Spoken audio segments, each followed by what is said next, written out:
The next story. Mount Shasta Ski Park unveils controversial Virgin Mary statue at the top of Douglas Butte. Now, I say the Virgin Mary statue, but they claim that this is a non-religious entity.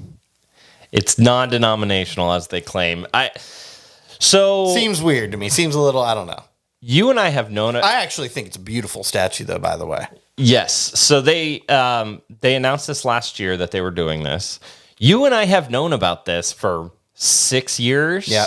We met with some people there a long time ago, before COVID, and we were talking about Grey Butte, and they said, yeah, on top of Grey Butte. Basically, they said, we're fighting to get funds for both Grey Butte and for this religious statue that the ownership wants to build. And this was Ray Merlot, passed away in 2020. He is the head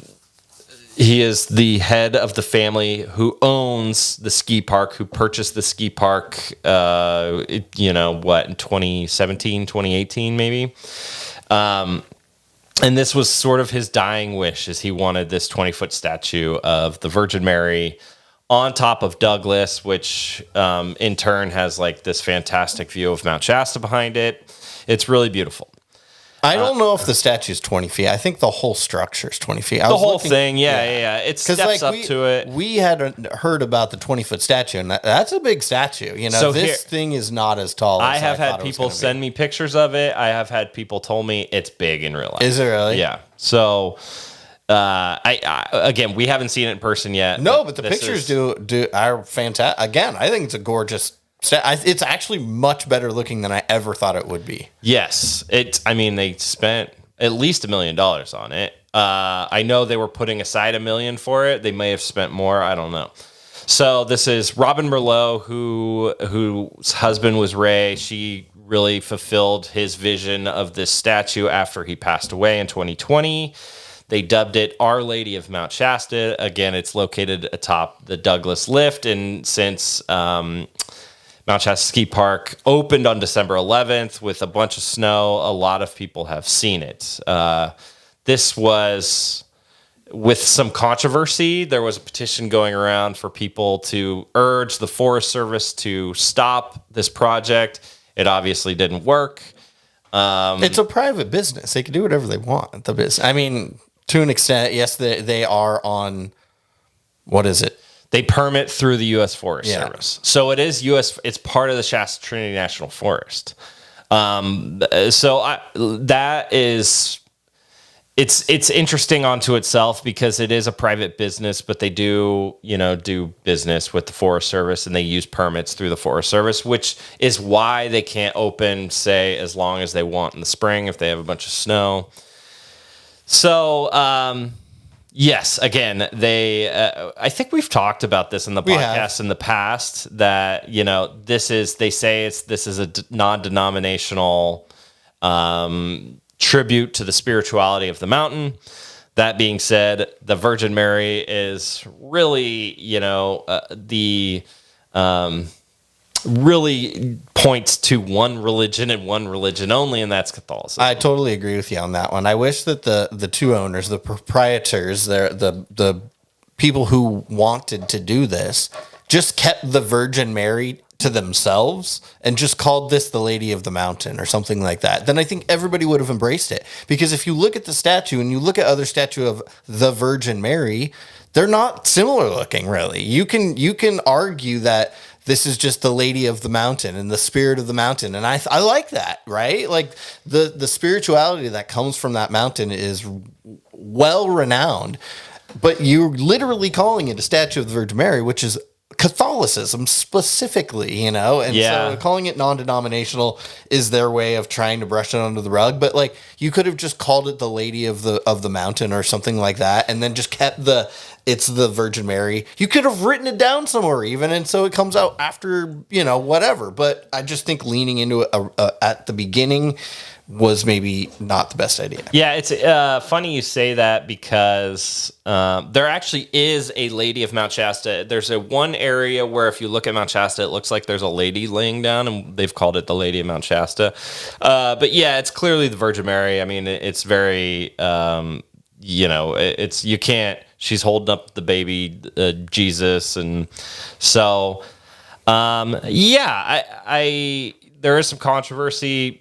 Whatever, it's done. It's. I kind of want to see it. I mean, I haven't been up to the mountain in the mountain since literally we had that conversation with them about it. So I'd like to see it. It looks pretty cool. I'm sure that there's like drone shots that are going to come out, right? Some pretty cool drone. I've seen a lot of pictures. We shared one of the drone shots that the ski park shared. It's going to be interesting moving forward. I don't know if they put some sort of easement on it where if they sell the ski park in the future, it has to stay up sort of thing. I don't know. I don't know if this will contribute to tourism, like some sort of spiritual tourism will come visit the mountain for this. That's what they mentioned when they sort of announced the project. I sort of can see that, but not really. I don't know. But shout out to the owners. I mean, they're like, listen, this is our park. This is what we want to do. There's controversy behind it, but whatever. And like more power to them, honestly. Like I don't have a problem with that because yes, they are leasing the land, but they had the right to do it. Nobody stopped them. Why not? If you have the money and it's your kind of your dying wish, like I really don't have that much of a problem with it. I do wish they leaned more towards the Lady of the Mountain, but whatever, teach their own. If you own a mountain or, that nobody had a problem with them putting up a new lift, which costs them a lot of money, right? Then they're like, all right, well, we gave you the lift, give us our statue, and yeah. What's interesting to me is this, and look, I don't know how the Merlots are doing. Like, they own a bunch of stuff. Like, I'm sure they're doing fine. This mountain had financial issues for years during the drought. So, say there's another 5-year drought where this mountain can barely open. Are they going to wish they put that $1 million into the mountain instead? I don't know. Now, maybe this is also going to be something that people will go see during the summer so they can charge, lifts up in the summer. I'm not sure. I assume that this family isn't living or dying based on the revenue generated from the ski park, though, right? Like if you own a ski park of that size, it's probably just a... No, but people should not forget that during the drought, we were legitimately asking the question, can this ski resort survive? Right. Can it survive? It is a it's a south-facing resort, which is bad, right? Like if they were able to build a ski resort on the north side of the mountain, it would do a lot better just based on, like, look at all mountains that are good. They're usually north facing. So it's low in elevation compared to other ski resorts. So the snow just doesn't do very good. So look, we'll see. We'll see what happens. But there is an opportunity for this mountain to have financial struggles in the coming years, specifically due to drought. So we'll see if they wish that they held onto this money for other things. But I don't know their finances. So